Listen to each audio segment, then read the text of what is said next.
ஒரு நிமிடம் ஒரு மருத்துவம். குழந்தைகள் கூட நைட்ல கொரட்டை விடுறாங்க. அதே மாதிரி எங்க வீட்ல இருக்கிறவங்க இந்த மாதிரி கொரட்டை விடுறதுனால எங்களுக்கு தூக்கமே போச்சுங்க. இந்த மாதிரி சொல்றீங்களா? இதற்கு என்ன ரீசன்? இதை எப்படி நம்ம சால்வ் பண்ணலான்றத பார்க்கலாம். நான் உங்கள் டாக்டர் நித்யா, சித்த மருத்துவர். நெறைய பேருக்கு இந்த நேசல் பாலிப் அப்படின்ற ஒரு தொந்தரவு இருக்குங்க. அதாவது நம்ம மூச்சு பாதையில சின்னதா ஒரு சதை வளர்ச்சி. இது எதனால ஏற்படுதுன்னா, ரொம்ப நாளா சைனசைட்டிஸ் இருந்தாலோ, இல்ல மூக்குல உங்களுக்கு ஏதாவது உட்பகுதியில இன்ஃப்ளமேஷன் ஏற்பட்டாலோ, இன்ஃபெக்ஷன் இருந்தாலோ, சின்னதா ஒரு சதை வளர்ச்சி இருக்கும். இந்த நேசல் பாலிப் இருக்கிற வரைக்கும் சரியா நம்மளால சுவாசிக்க முடியாது. தூக்கத்துல என்ன பண்ணுவாங்க? வாய திறந்து வாய் வழியா நம்ம மூச்சை எடுத்துப்போம்.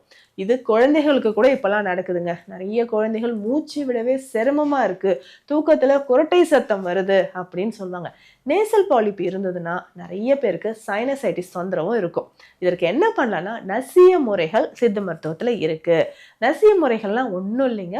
மூக்கு வழியாக நம்ம நாஸ்ட்ரில்ஸ்ல ஏதாவது தைல வகைகள், சித்த மருத்துவத்துல சில மூலிகைகள் சேர்த்த தைல வகைகள் நம்ம குடுக்கலாம்.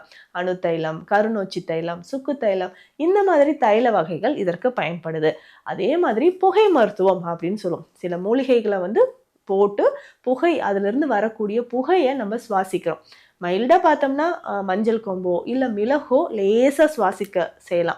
அதே மாதிரி சில மூலிகைகள் கலந்து நம்ம அந்த புகையை சுவாசிக்கும் போதும் நேசல் பாலிப் நமக்கு கொஞ்சம் கொஞ்சமாக குணமாகுது.